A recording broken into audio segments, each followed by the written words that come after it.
Welcome to this episode of Season 6 of The Common Bridge, where policy and current events are discussed in a fiercely nonpartisan manner.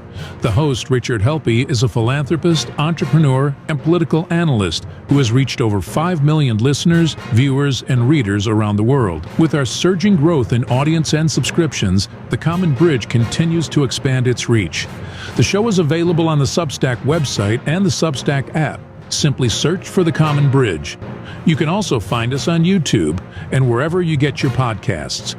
The Common Bridge draws guests and audiences from around the political spectrum, and we invite you to become a free or paid subscriber on your favorite medium.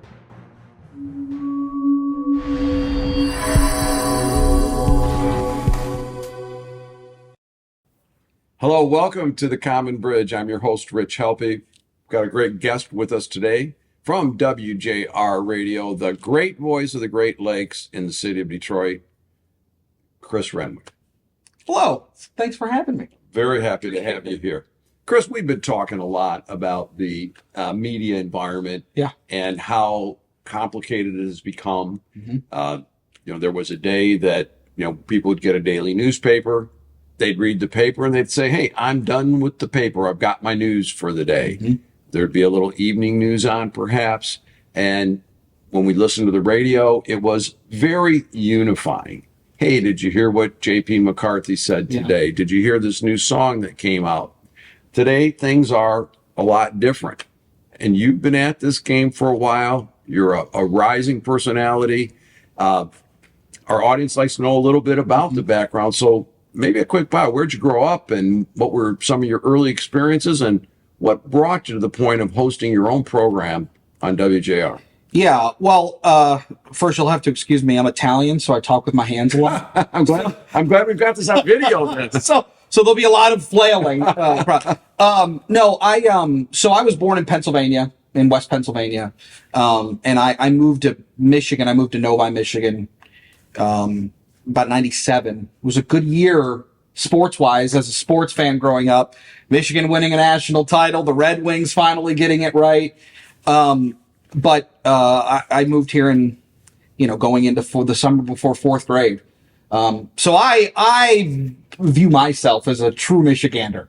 And one of the things that I always gravitated towards the radio. I never really had any aspirations in being on the radio, but I always liked this person in my mom's car as we're driving around, going to the store, going to the mall or wherever.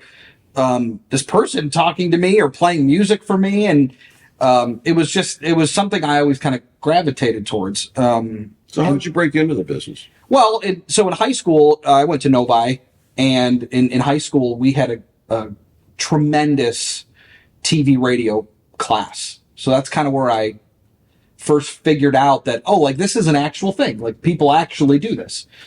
So I went to that class and took the class, and, we did everything. I was on camera. I was behind the scenes. I was running the cryon. I was doing everything. And then I'd go on the radio and talk to my friends who had a radio show. And so that's kind of where it first started. Once I graduated, I went to Western Michigan University thinking that I was going to be a psychologist for some reason. I took Psych 101 and realized this is not for me. Not for me.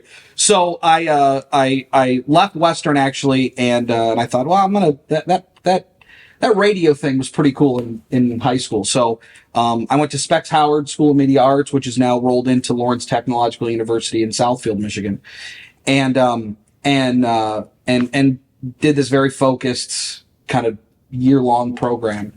And then my thought was, well, I'm going to go to Michigan State, or I'm going to go to Central Michigan, two really good broadcast schools in the state. And I'm going to get my degree in journalism or communications or something. It just kind of happened that I just started working. I started working, generally in radio, kind of the lowest, your entry level is like a promotions team, right? So whenever you're out at an event, somebody's got a table set up and a tent, and they're giving away swag or t-shirts or pens or whatever. To empty the waste baskets. That's right. That's you're tearing down the tents and all that stuff. So I started doing that, and then I'm like, I'm in the business. I'm getting paid. This is great. But I always wanted to be on mic. I always wanted to be on the air. And so I started doing more things, and I applied for a job at a radio station in Howell, Michigan. And I sent my really awful demo reel from Specs Howard to this station for a sports reporter job. And my whole role was, call in at each quarter on the phone, and they record it on a mini disc, and then they play it during the sports show, each update that I chime in with. And so I sent him my reel, the program director, and he called me a couple days later, and he goes, "You're hired." And I'm like, "I'm hired?" Wow. And he's like, "Yeah, it sounds good." And I'm like, "Do you want to meet me? Do you want to, what are we doing here?" He's like, "No, everything's fine. Just come in, Monday." And it's radio. What do they care? Right. Yeah. It's like, we heard you. We're good. We're pretty sure you're ugly, but you just come on in. It'll be fine. You're on the radio. So that was my first on-air job, was calling in and doing these sports reports for high school football. And then my real kind of on-air job, like in a studio, was, they asked me if I wanted to do one on-air shift from midnight to 6 a.m. on Sunday mornings. And I was, in my early 20s, just became of age. So I wasn't really interested in taking a nap on a Saturday. So on my way into the station, 11 o'clock, I would stop at the gas station. I'd buy 2 Red Bulls. Mm-hmm. I'd buy a 5-hour energy drink. And then in the span of 6 hours, I would drink both of those energy drinks, the energy shot, and then I'd brew a pot of coffee. So I was just wired. And then we'd get the bar crowd calling, "Play Toto Africa." So I'd play Toto Africa. So it was this, I was like, I'm living this thing all of a sudden.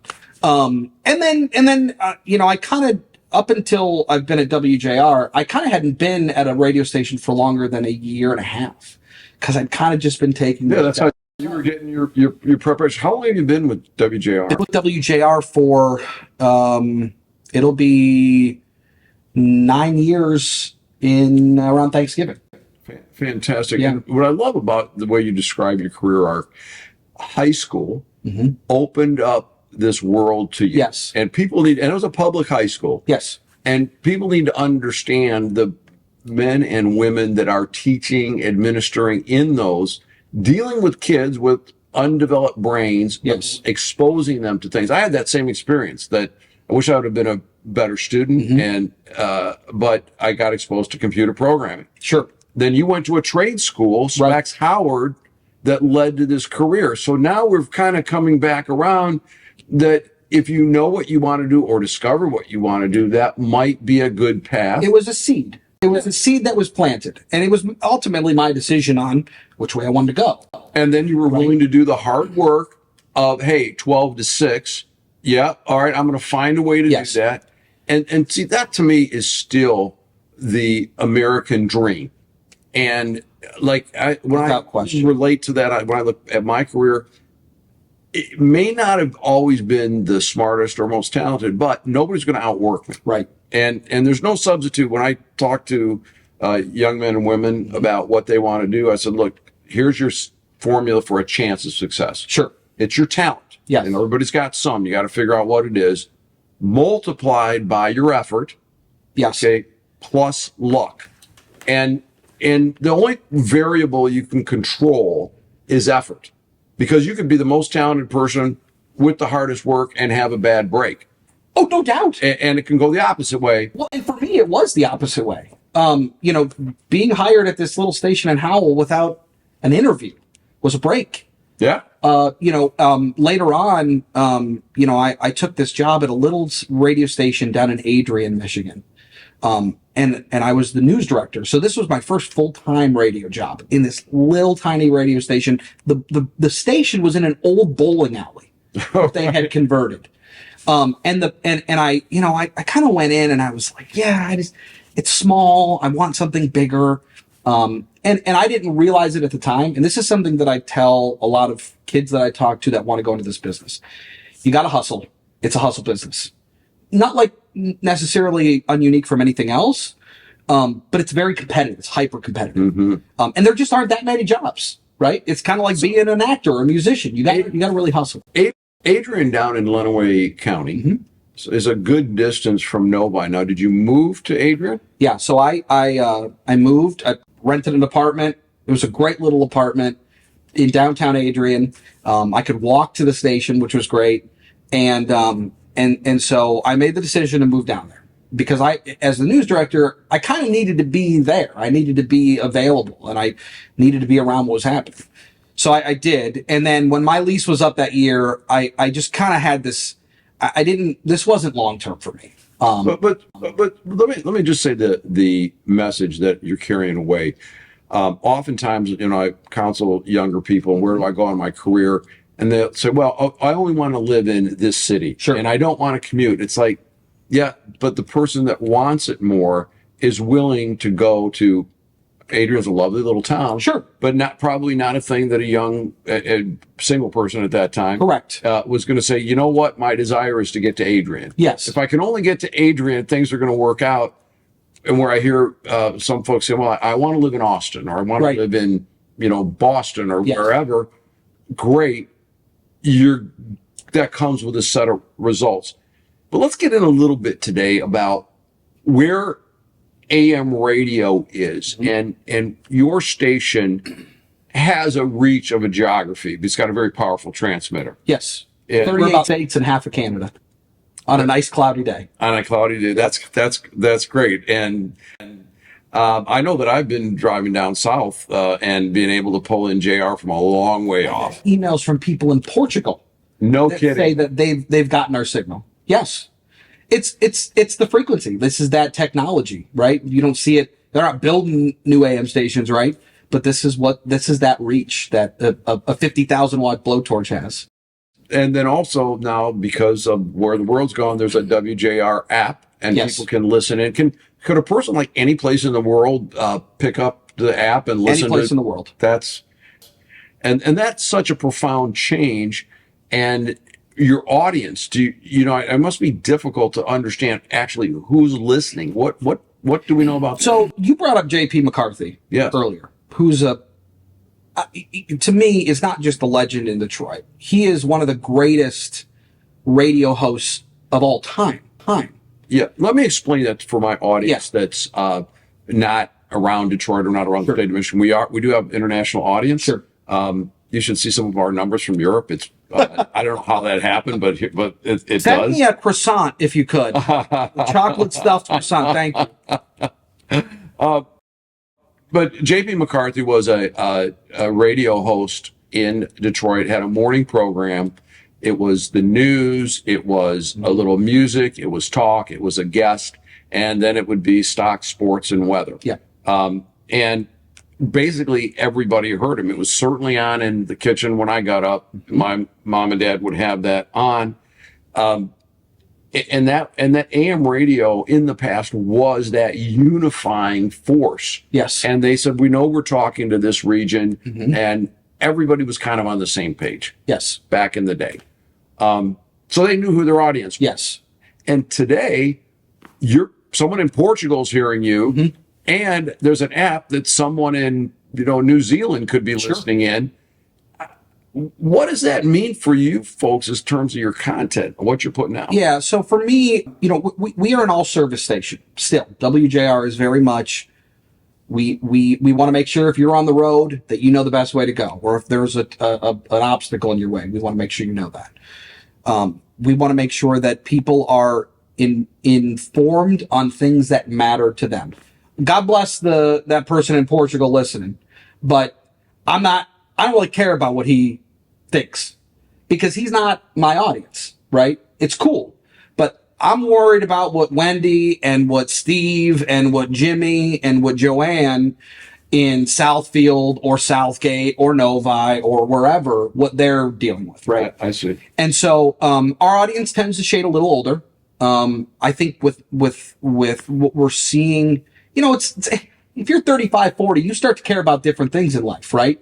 So you want to know what the stock market's at. You want to know where your 401k is. You want to know the value of your house or the equity. So things start to matter a little more. So you start to pay attention to different things. So our audience is getting a little younger, which is great. But I focus on, when I'm building a show and my producer and I sit down and we argue about topics and we figure out what we need hit on a particular day. I'm always thinking, what do they need to know? What impacts them the most? We're in an election cycle, so it's a lot of politics right now. But anything that is impacting people on a day-to-day is what I focus on. Great. Now, AM radio and WJR in particular did support, and they were a great platform for very conservative right wing. Rush Limbaugh, Mark Levin, Dan Bongino, and others. And it was known almost as a Fox model. If you want to hear the conservative or right wing, or in some extreme right wing point of view, you can tune in.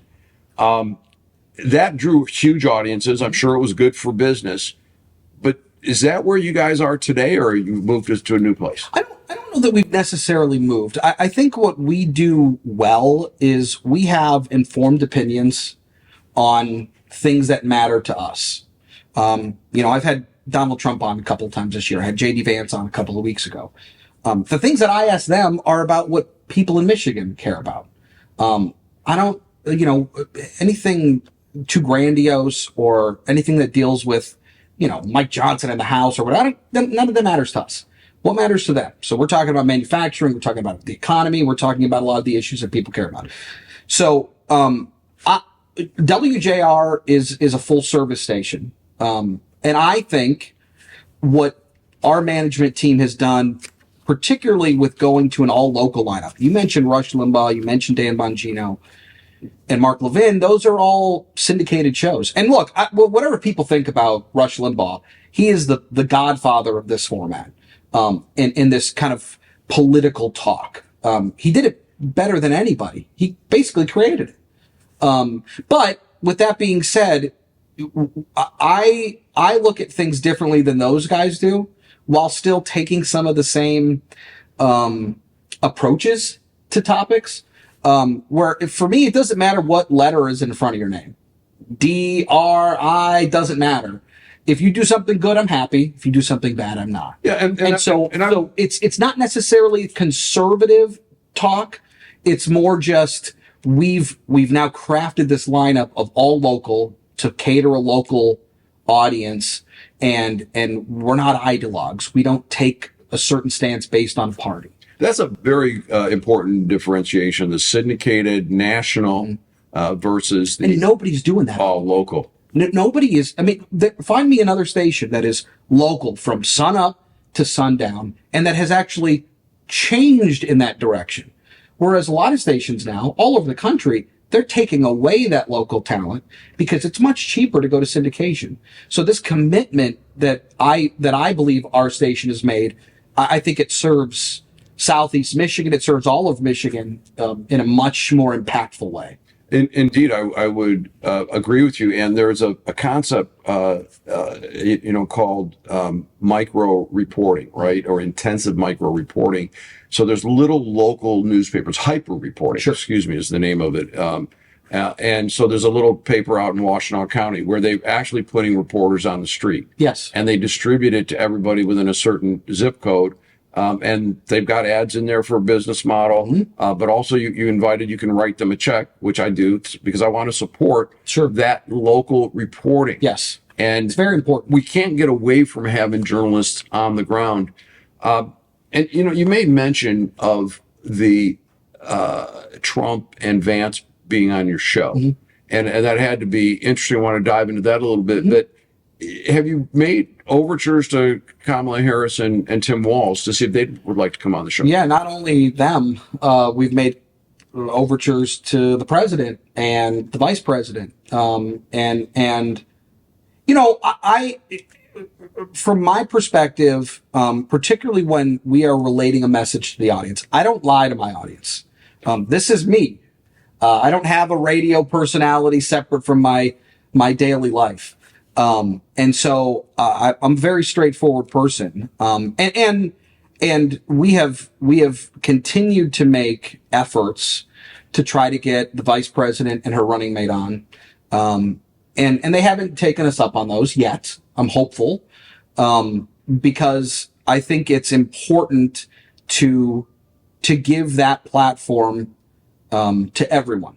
Because if I assume, and I think correctly so, that my audience is smart, well-informed, and intelligent, then I want to make sure that they are getting that information straight from the horse's mouth. I can ask the question, but I want people to know their answer. And it's funny about this, because this is the fickleness of an audience, where I've got people on the right, when I have, the Secretary of Transportation, I had Pete Buttigieg on just the other day, I get the text of, oh, well, you didn't push him enough. You didn't push him hard enough.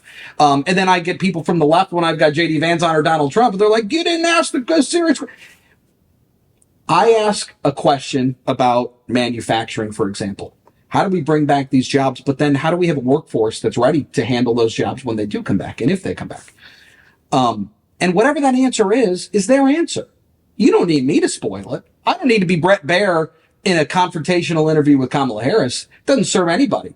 I'm asking a question. You want to know what she has to say? Here it is. Or you want to know what Donald Trump has to say? Here it is. And it's live. So it's live. Unvarnished. And it's live. And so, I think that, it's important to offer that to everyone. Not everybody takes you up on it. And that's the purview of these political campaigns and those decisions that they make.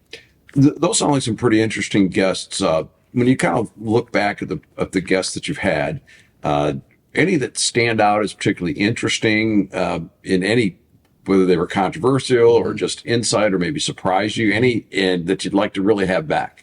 Well, I'll tell you, it's funny. My wife and I were just talking about this. She said, you really should write down who you interview. Like, you're going to forget someday. And the ones that really, it's not just these big names. Like, I've interviewed Stevie Wonder and William Shatner recently, and those type of people, which is great. But I've also interviewed people that are going through really hard times, like everyday people, and the stories that they're dealing with, and people who are dealing with an incredible loss, or somebody was taken from them, and they're just trying to find answers. And it's this incredibly heartfelt conversation. I talk a lot to veterans and the struggles that they deal with coming back and living in a world post-conflict or post-war, and how they've managed that. I've talked to a lot of just everyday people that are in almost every way more meaningful to me than talking with a former president or a potential president or a potential vice president. Like, those are fun and they're cool, and it's a headline, but, I all of these interviews are very special in one way or the other. That's really a tremendous insight there. And just jumping back quickly to the former president, Trump, is he as uncontrolled as he's made out to be? How did you find him in your chats with him? So it's funny. I've had a few different interactions with Donald Trump. In my conversations with him over the last year, you talk to him for just a second off air. You just say hi, thank you. We appreciate your time. Of just a very personable guy, and it's probably a little bit more what people see on like Joe Rogan's podcast or some of these other podcasts where he doesn't quite have his guard up. So it's a little bit of a different conversation. But it's very brief, because I don't want to take too much of their time just, talking behind the scenes. But then once you get them on, it's a lot of what you see, right, in the media. I thought the interview with J.D. Vance was pretty insightful. He's a Buckeye, so I tried to get him to say something nice about Michigan, which he didn't really bite too much. I would imagine that he would have choked on that. He said it was the hardest question he's gotten so far, which I appreciated. But a lot of that is just it's disarming people. I'm not here to attack. I'm here to inform my audience. So yeah, and I'll really very briefly, I used to be the executive producer of the Frank Beckman Show. He's a legend. He was the play-by-play voice for Michigan football for 2 years. And when Donald Trump was in office, he invited us down, our show, and do a show from the Eisenhower building, which is the building inside the gates at the White House, inside the property. And then they called us over and they said, "You want to do an interview with him?" So we're like, "Sure." So we go and do this interview with him in the Roosevelt Room in the West Wing. You and Frank Beckman. Me and Frank Beckman. Donald Trump. And Donald Trump. And so Frank and him are sitting at this big conference table, and they do the interview. And then after the interview, Donald Trump stands up and shakes Frank's hand, and he says, "Have you guys ever been to the Oval Office?" And we're like, "No. Why would we ever be in the Oval Office?" And he says, "Well, come on, I'll show you." So he takes us into the Oval Office, and he shows us the Resolute desk. He's talking to us about Kennedy, and he shows us the little picture of the sun coming out of the desk, and he's talking about, the history and all of this stuff, and then he starts asking us some questions, and I'm standing in the Oval. We walk in, and like Steve Mnuchin is there, a couple of like cabinet guys are there. We're like, "Oh, he's about to have a cabinet meeting," and he just brought these two guys from Michigan in to hang out. Like it was, and he was very kind and accommodational, and it was an interesting little bit of time, but we were with him for like 45 minutes in the middle of the day. So it's just a couple of interesting stories like that always stick out. Yeah, and of course the knock on Trump will be, hey, he's undisciplined. You never know what Sure. you're going to do minute Sure. to minute. And frankly, that's been one of my criticisms of him. And, I don't want to get into the news coverage, but there's legitimate questions they should be asking him that is not being asked. Sure.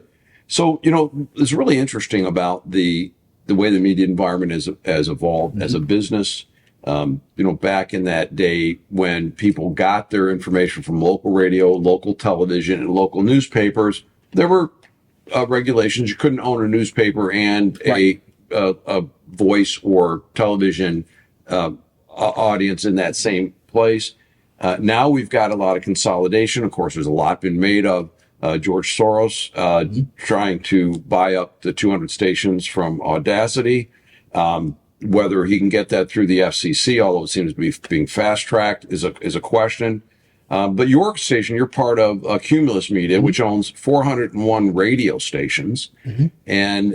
But I was surprised to find this out, is that the market capitalization of that company is only $20 million for 400 radio stations, and the company is hemorrhaging money at this point.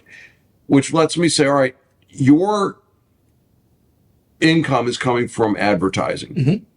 And is there pressure on you from a content point of view based on the advertising content, or is that just kept completely separate? No, I mean, look, we my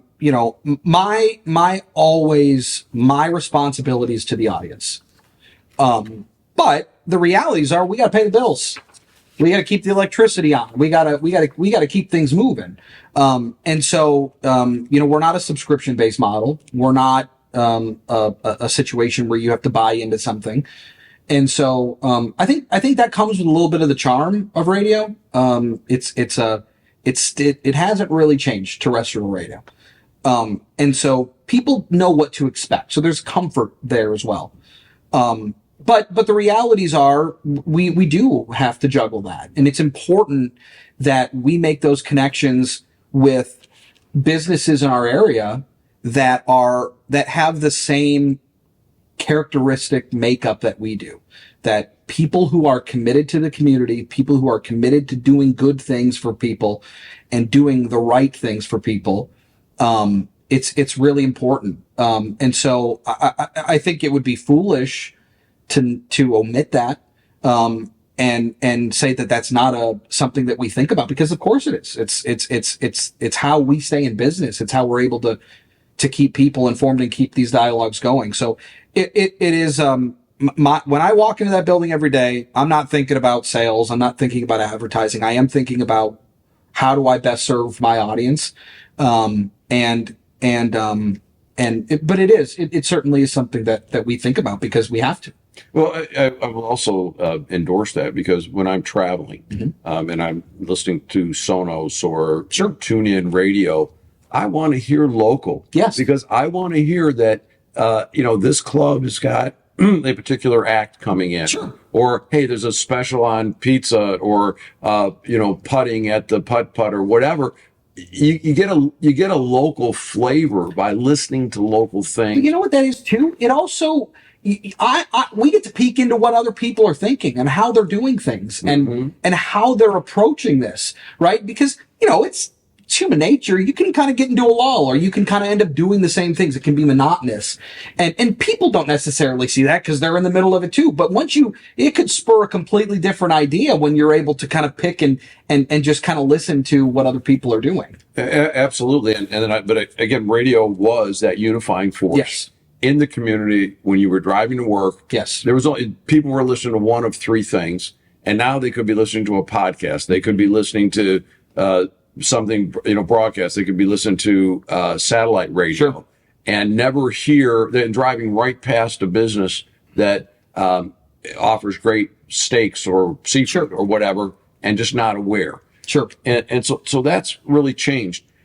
So Chris, one of the things that we have going on, I think, in our country and in our world, that there was prior to the technical revolution of the internet, we had more controlled media, more edited media.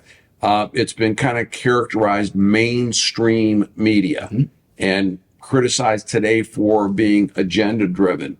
So when you think about AM radio in general, or perhaps WJR in specific, are you mainstream media? No, I would say we're not. Because our mission is different. Not in the sense that, Fox or CNN, they also rely on advertising, to pay their bills, to pay their people. So it's not different necessarily from the business model, but, it's, whether you're on MSNBC or CNN or Fox, they're catering to a particular group of people. Mm-hmm. We don't. And so we cater to everyone. It's why we have conversations with everybody.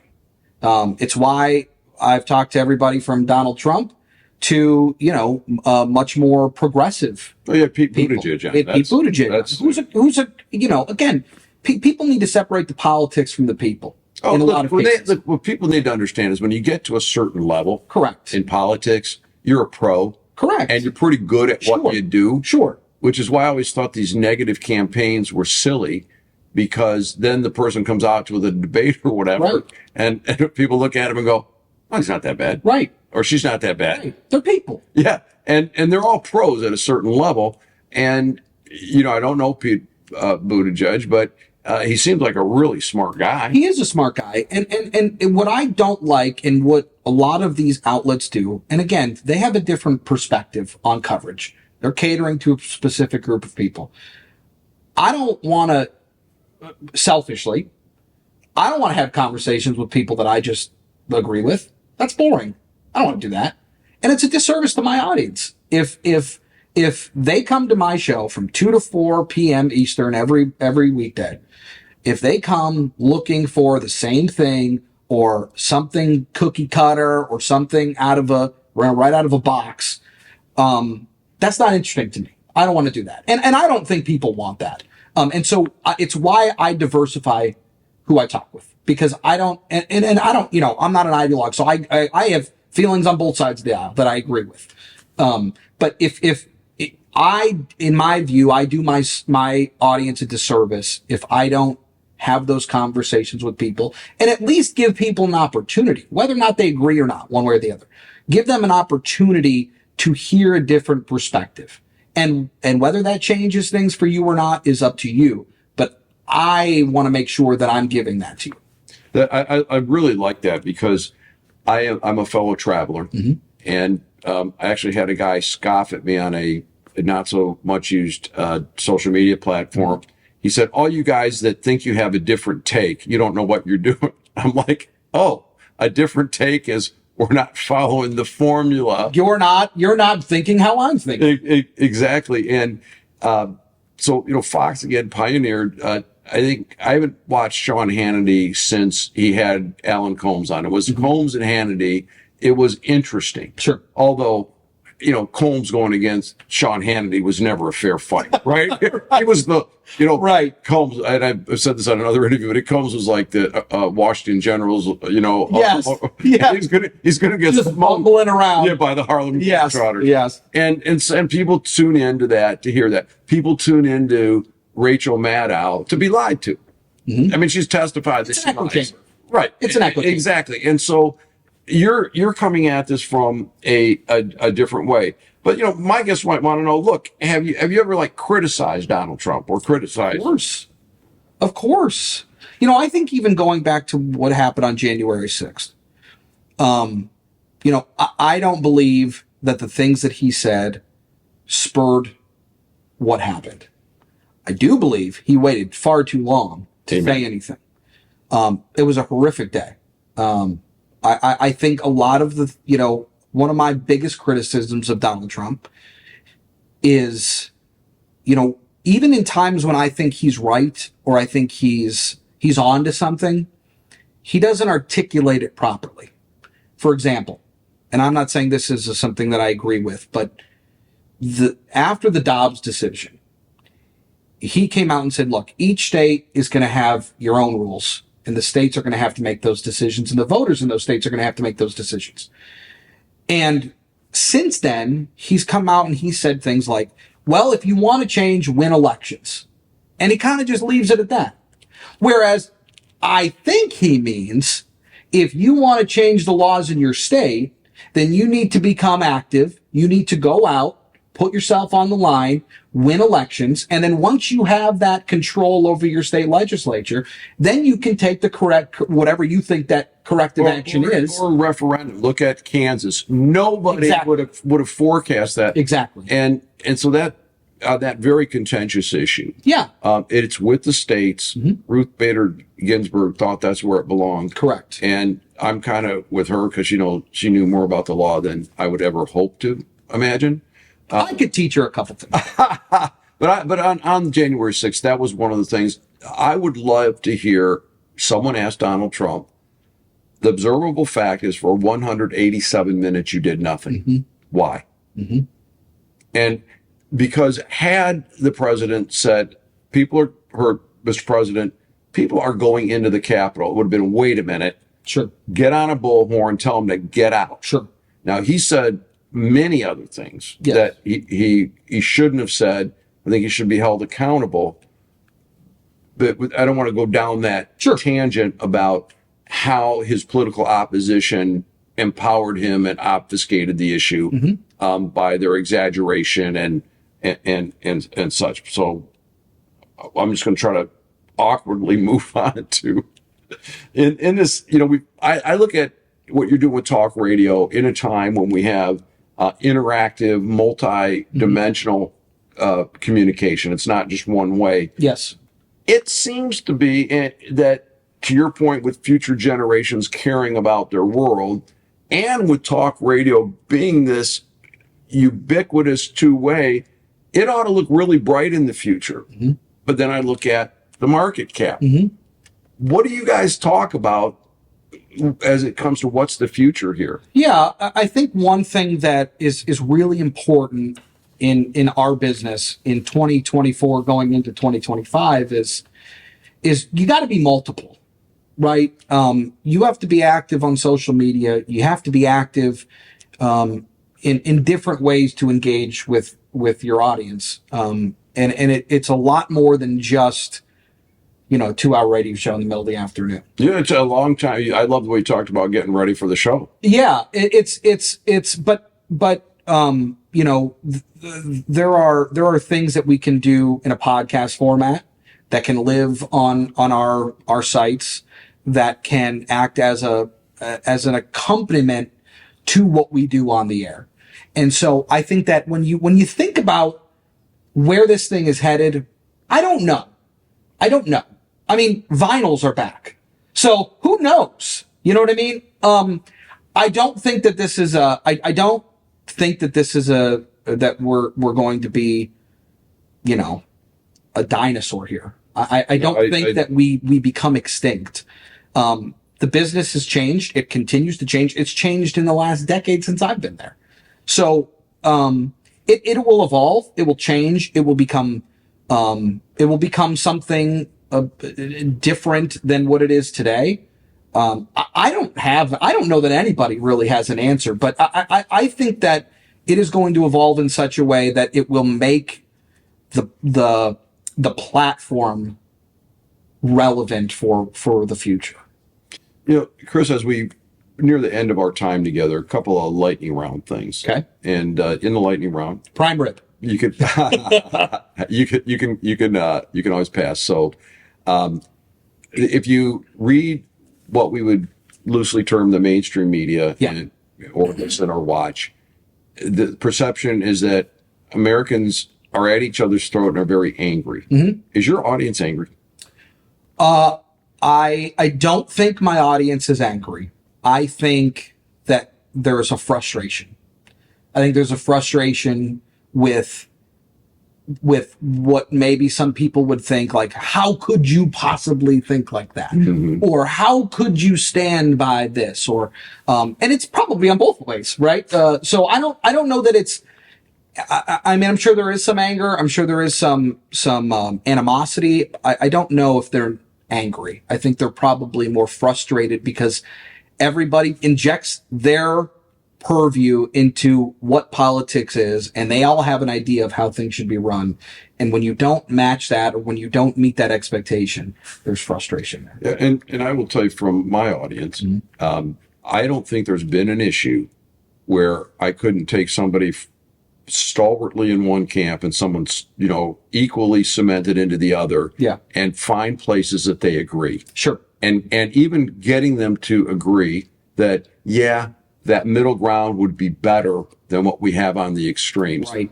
And I look at the divisions, and I predicted this day would come when the victim Olympics would run into who's the bigger victim. Sure. And, people thought that the pinnacle of that was Hamas, Palestinians, Israelis. But I really saw it when they couldn't figure out whether Asians were privileged or whether they were a minority. But I digress. In this climate, your sense, will either side accept the results of the presidential election? Of course. I mean, that question to me is so wild because they may not accept it, but it's going to happen one way or the other. Whoever wins is going to be president. Will they say that's my president?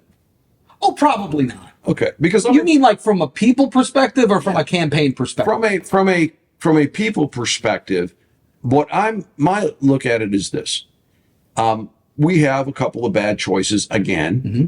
Political parties are not doing a great job for us. But whether Kamala Harris is elected the president or Donald Trump is elected the president, that's my president. Sure. I want them to do a great job. Sure. Because we're not served. Sure.